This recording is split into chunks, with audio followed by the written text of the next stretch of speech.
Friends,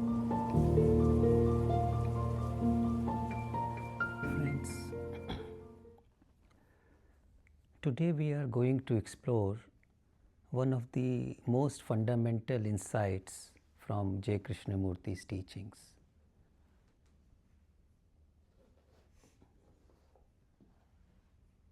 And that insight is phrased by him as the observer is the observed. So we are going to meditate upon it, and if possible, experientially, not just intellectually, but to see its truth while we are here together.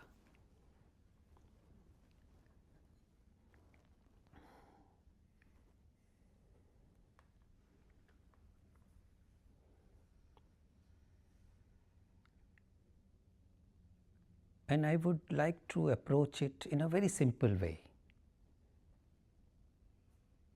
so that we can understand it as I have understood it. I don't say that this is what Krishnamurti meant, but I can only share my understanding. I have no other choice. So let us delve into it gently.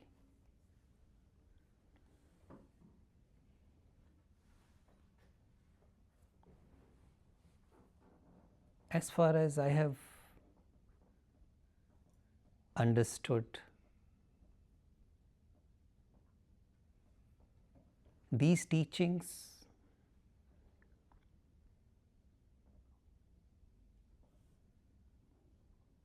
are inviting us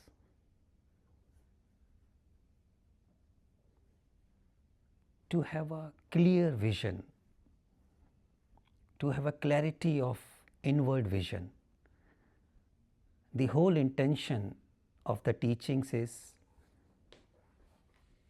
to awaken the energy of pure observation. If I have to say in one sentence what is the whole intention of these teachings, so I will summarize it. For me, to have this pure observation in our day-to-day life, not only physically but inwardly, psychologically.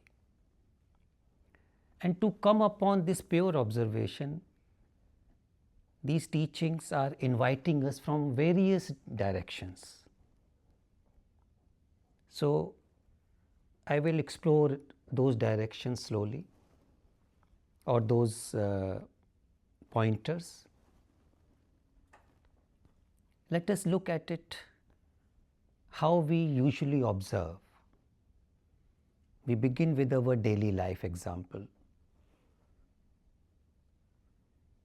So when I wake up, I meet myself. In what way do I meet myself? Maybe there have been some dreams, maybe some past experiences. And as soon as I wake up, the mind starts the thinking process. The machinery of thought begins as soon as one wakes up, right? What happened, evaluating that. Somebody said something to me or wrote something to me. I felt elated or I felt hurt. All those thoughts are coming. And then what I should be doing in response to that. So I am meeting myself from this intense energy of thought, the field of thought.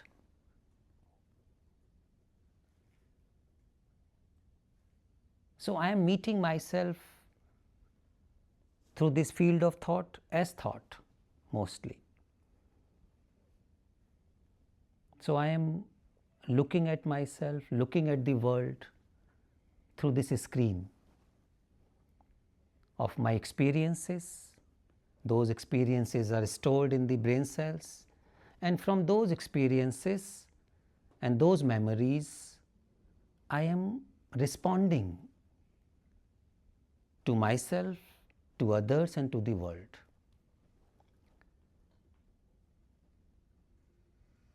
Now, what is the quality of my response? What is happening in this process?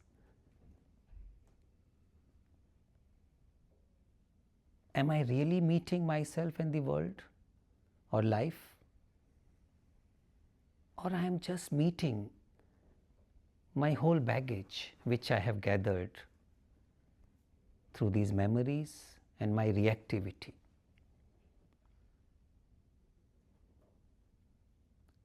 So, the implications are that I am meeting myself and the world with the sense of heaviness. There is no freshness, there is no newness. I am not able to watch a tree. I am looking at the tree, but I am not watching it. Why?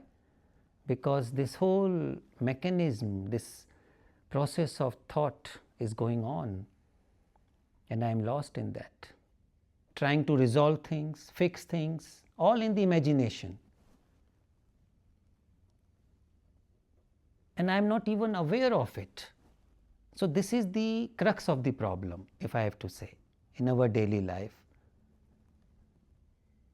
that I am meeting myself and the whole of life through the screen of thought, through the baggage of thought, and I am not even aware of it. Now, these teachings are inviting us in a very simple way. First of all, become aware of the problem. What is the problem? The problem is this: I am meeting whole of life and myself only through the past baggage.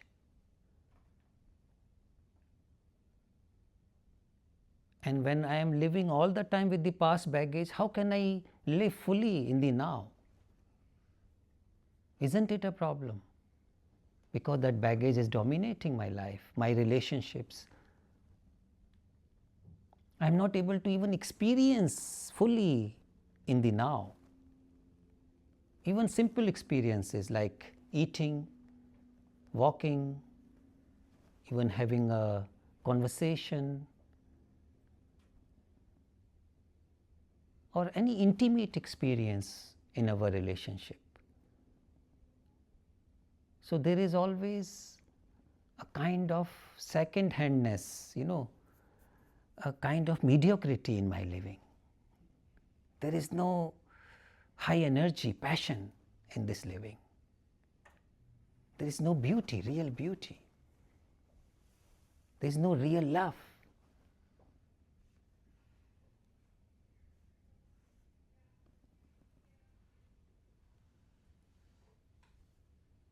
So, in this moment, am I able to be aware of it, this whole problem?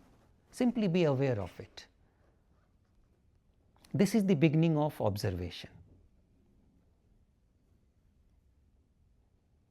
What is happening in my life? This is what is, and how it is limiting myself from living fully.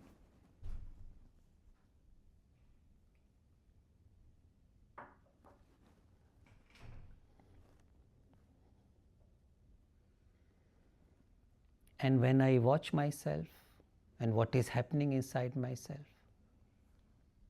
there is an effort to do something about it, to change it.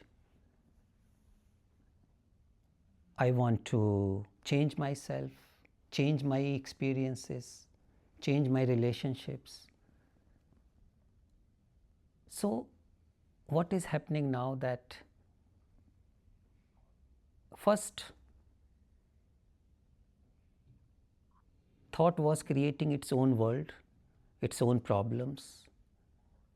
The problem of, it could be the problem of separation, conflict, it could be fear, loneliness, boredom, my ambition to become something, sense of incompleteness.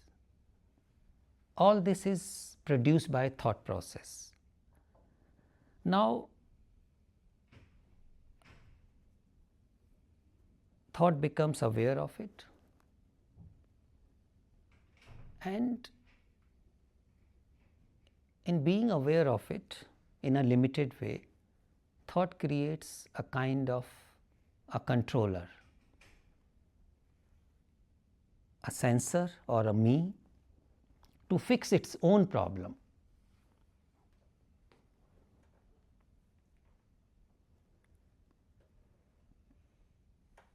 So, we must have observed in ourselves that there is a sense of control. We are living with an enormous sense of control in our daily life.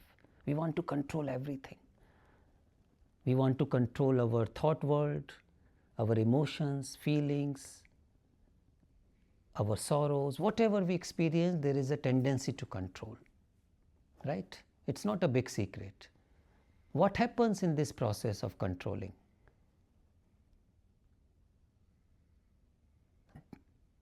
Are we able to control anything? No. There may be temporarily suspension of something, but it comes back again. There is more conflict.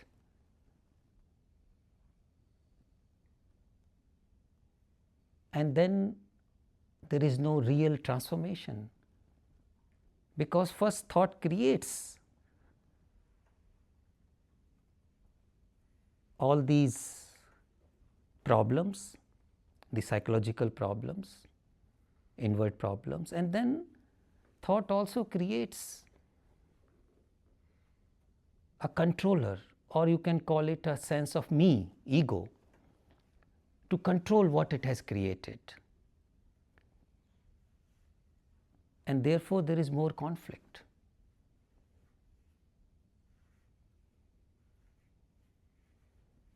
So, this is another problem, that we cannot solve anything by creating a controller, or you can call it observer.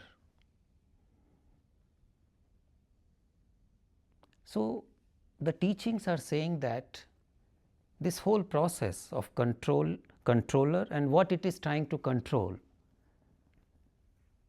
this is giving rise to conflict. It is creating separation, and this whole process is actually part of thought process.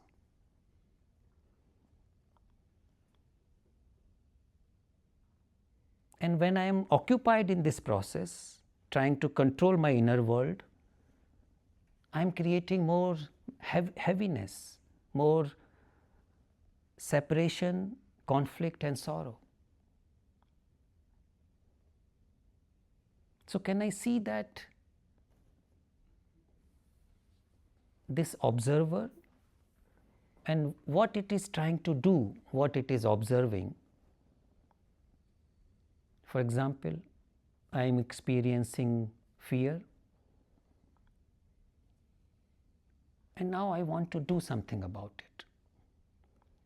This entity which is trying to do something about it, which is the me, or Krishnamurti calls it as observer, they both are the product of thought. So, it is one process, it is one field, it is an artificial separation, it is an illusion. Actually, both, it looks like that there is a split, but observer and the observed, controller and the controlled, what it is trying to control, they are part of one field. To understand it very simply, both are thought, thinking process. The emotion I am experiencing, for example, fear, or it could be loneliness, and the observer, the me, which is trying to do something about it. Both are a creation of thought process.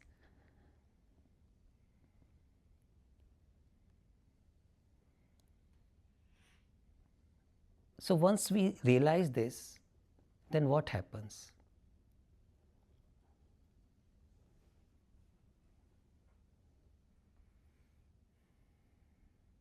Just meditate upon it. Ask yourself this question: what happens when we see that both thinker and the thought,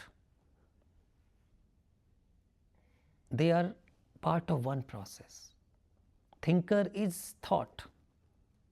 That means there is no thinker, it is just a thought process. There is no observer, it is just a thought process. There is no controller, it is just a thought process.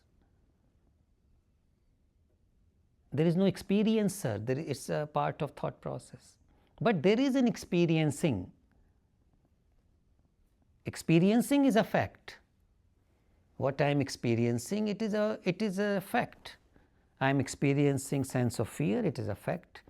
I am experiencing sense of loneliness, it is a fact. I am experiencing happiness, it is a fact in the now. But when the thinker or the observer is born, again through the thought process, and it tries to do something about it, about the fact which is what is, then the problem begins.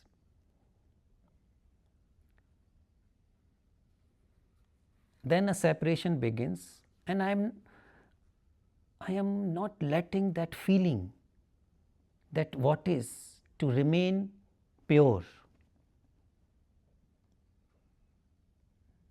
I am interfering with that what is in the now through this observer, through this controller, or you can call it thinker.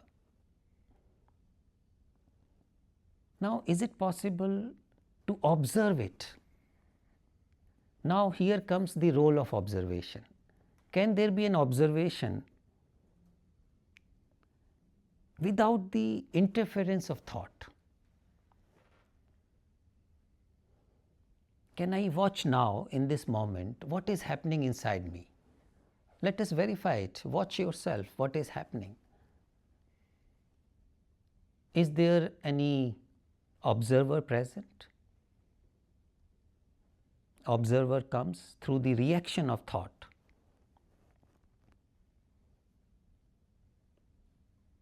And the reaction of thought can manifest through naming process. For example, I name an emotion, that is first reaction.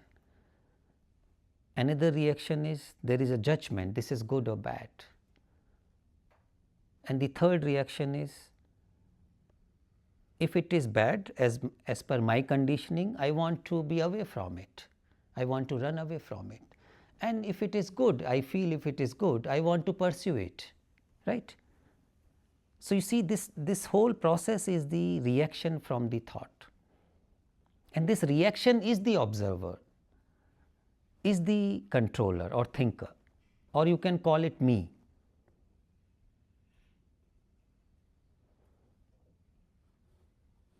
So, can this whole process be watched as it is?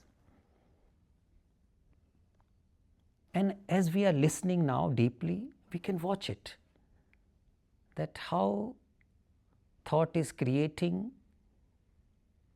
an experience, and then thought is also creating an experiencer separate from the experience as me, my experience, my fear, my happiness. This my is also a creation of thought.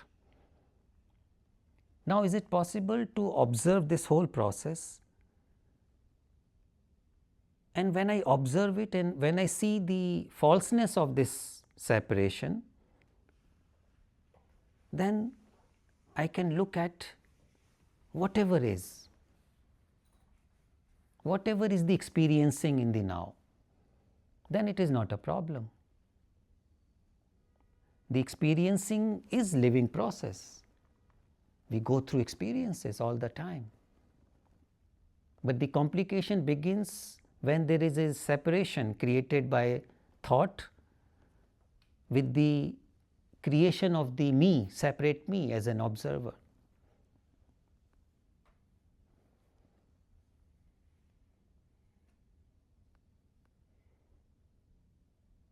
So, can this whole process be watched here and now? And in this watching, in this seeing or observing, is there any observer? Now, this is the crucial question. If seeing is happening from the thought process, from my background, my knowledge, then it is happening from thought process. Then thought is reacting, it is not seeing.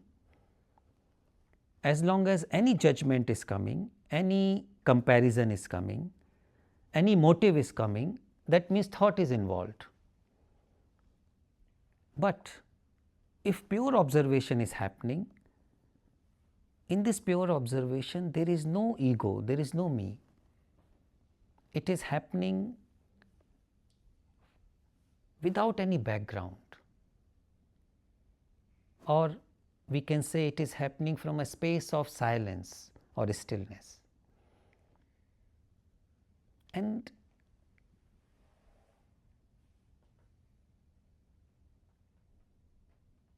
that is perhaps the whole intention of the teachings, to awaken that place of observation which is free from all conditioning, which is free from all past baggage. And this capacity is there in each one of us. It is naturally there, but it has been most probably destroyed by our wrong education, by our cultural conditioning, religious conditioning. This is very natural, it is very simple. But from the very beginning of our upbringing, the whole emphasis has been placed on thought process. In this way, we forget our natural faculties, which is this pure observation, pure listening, which are one, or you can call it pure awareness.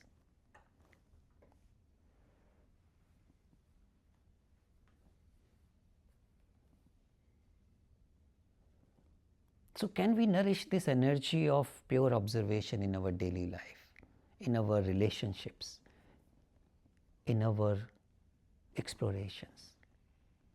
And from this pure observation, we can also think rightly, logically. So, you see, thinking is not useless, it has its place, but it is more logical and beautiful when it is supported by pure observation. So, then everything has its place, our body, our desires, our goals, our intentions, to live a healthy life, a life full of beauty, full of wonder and joy. It is only possible when our life is guided by this pure observation, which is free from the baggage of the observer. So, this sounds strange. How can we observe without being an observer? Isn't it? The language is quite paradoxical, because this question comes up again and again. Then who is observing? If there is no observer, then who is observing? This question is coming from our conditioning, because we are so conditioned to this who, to this I, that we can't imagine a life without this I or who. Now, who is listening in this moment? Ask this question, who is listening? If there is any me which is listening, which means my background with all the knowledge and all the comparisons with what I have heard before or read in some other books, if all that is active, that means my baggage is listening, then my listening is very limited, it is not free. Now, when you hear this, if I listen from the baggage, it is limited, can I drop the baggage in this very moment and listen without the baggage? Then what is the quality of my listening? isn't it a totally different quality comes, in which there is a lightness, there is no conflict. Similarly, I can ask this question, can I observe without the baggage of the observer, which means without the baggage of my past knowledge? Then what happens in this observation?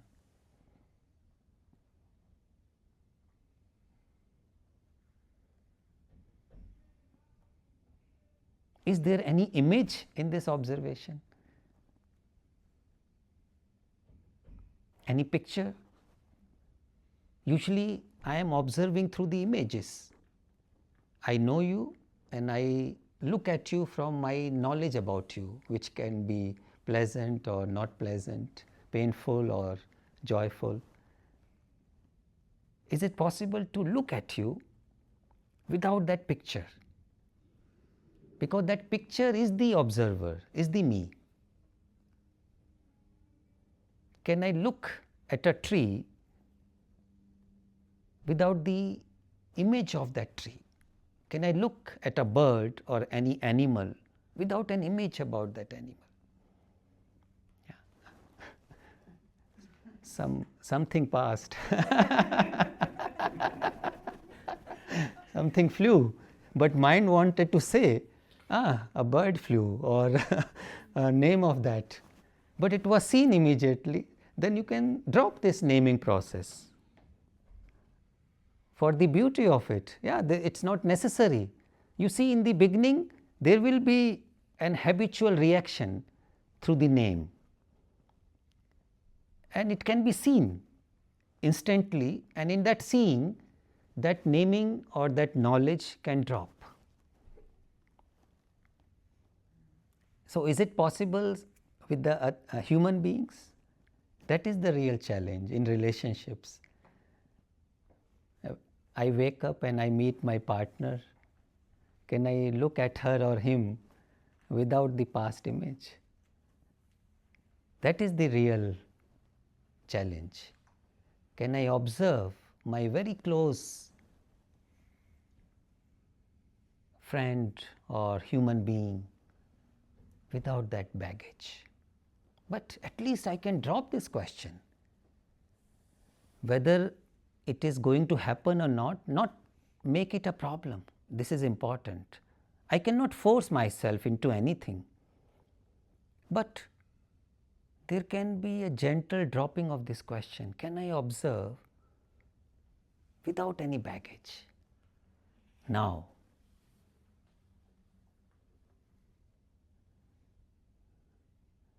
and when this watching is happening without the baggage, then there is no split between the observer and the observed. There is no separation, which means there is no observer. There is only that thing, that human being with all its presence, or that inner feeling, energy, whatever it may be. It could be a happiness, a joy, or it could be a pain, a sorrow, a fear. Can I look at it as if I am looking for the first time, which means no knowledge about that feeling. Of course, I have knowledge, but can I invite myself to drop that knowledge for the sake of pure observation?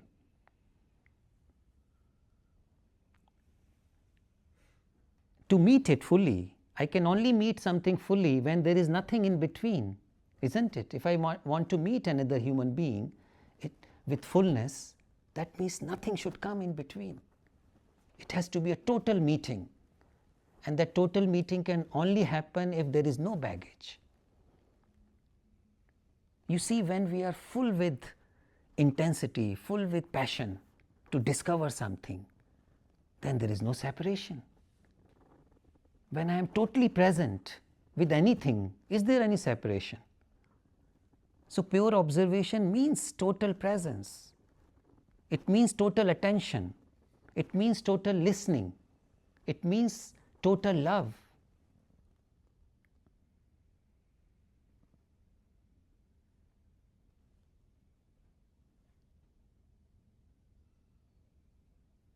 then the whole life is one process. There is no separation at all in that very moment. And as soon as separation returns with the reactivity of thought, I again watch it, see the falseness of it, see the danger of it, destructiveness of it,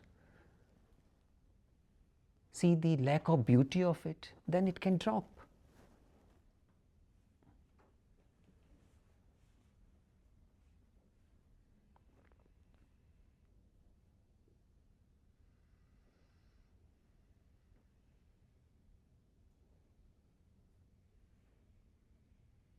So, can I grow? Can I keep on flowering in this pure observation, in this pure awareness?